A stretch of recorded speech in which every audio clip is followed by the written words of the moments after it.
As I warned you, and as I warned the lovely people who are kind enough to be listening to our conversation on GB News Radio and on television, it is St George's Day. We're interrupting this yesterday, and celebrations took place across the country, and they are continuing throughout the weekend. Our GB News Yorkshire and Humber reporter, Anna Riley, there she is near Leeds at Morley's St George's Day Festival, and she's joined by Cabinet member and North East Somerset MP Jacob Rees-Mogg. Over to you.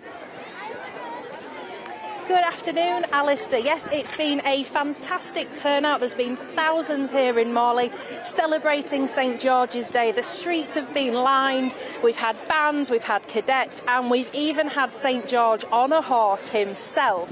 As you say, I'm joined here today by Jacob Rees-Mogg. Jacob, you've seen the full parade. Tell me what you thought of it. Oh, it's marvellous. It's such a wonderful display of patriotism and enthusiasm for St George in England and our whole country, the United Kingdom as well.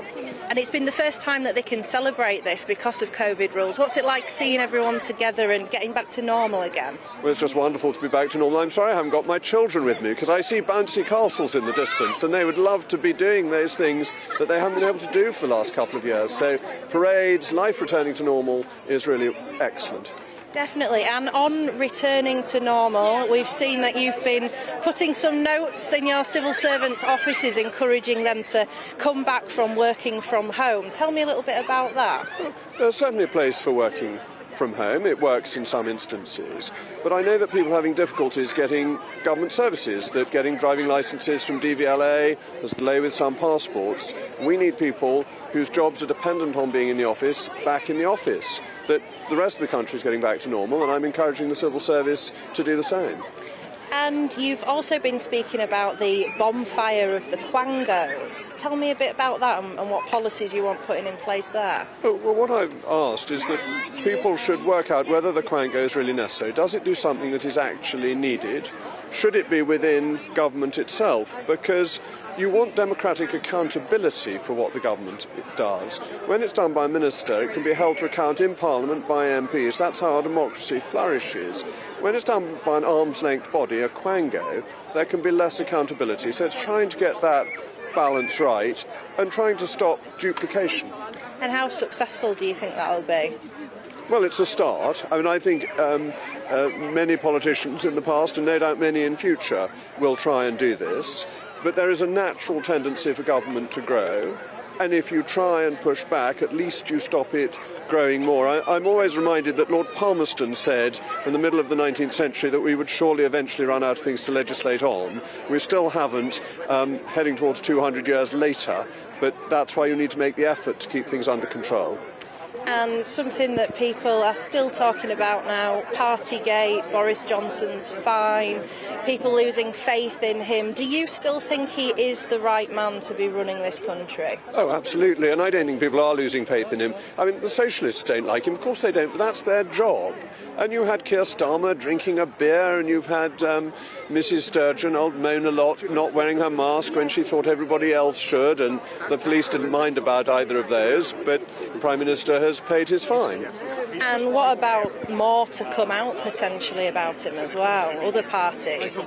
Well, Downing Street was a place of work. They were working there very hard during the pandemic, and they were delivering for the country, that they got so many of the big decisions right. They got us out of lockdown earlier than other countries, well before the Labour Party wanted us to come out. Scotland's only just stopped insisting on compulsory mask wearing. So Boris Johnson got those decisions right. He delivered the vaccine. He has led the world in terms of Ukraine. He is a great leader. And I think talking about things that happened 2 years ago is not the most pressing political issue by any means. So you're still definitely backing him then? Oh, of course. He's a great man. Thank you for speaking with us, and I'm sure you're going to go on now and enjoy some of the festivities here. Like you say, we've got bouncy castles, we've got thousands of people here. Well, it's an honour to speak to you. You've got Alistair Stewart in your studio, who's one of the country's most distinguished broadcasters, so I'm flattered to be invited on. And I'm not going on the bouncy castle myself, but I'm looking forward to seeing the stalls. Thank you, Jacob. There you go, Alistair. Praise indeed there for you. I'm deeply honoured. Give my best wishes to Jacob as well. Anna, absolutely brilliant. Thank you very much indeed. And through you, thanks to him for finding time for GB News. very, very quick one, an extraordinary get, and one of the best segues I've heard from a live reporter for a long time. Talking of returning to normal, that's a people's priority as well, isn't it? The civil service delivering what you and I and Hamish and everybody else want. Yes, and can I pay tribute to getting that interview, because I can't think of another channel that would go and grab hold of a cabinet minister at a rural fair and get them to give you an interview. I thought that was great. It must be a priority, but you think about the things he was talking about. It's not just backlogs in the NHS that are of concern to people. Passports being held up. And that's people's DVLA, lives. absolute The DVLA, nightmare. terrible. And most famously with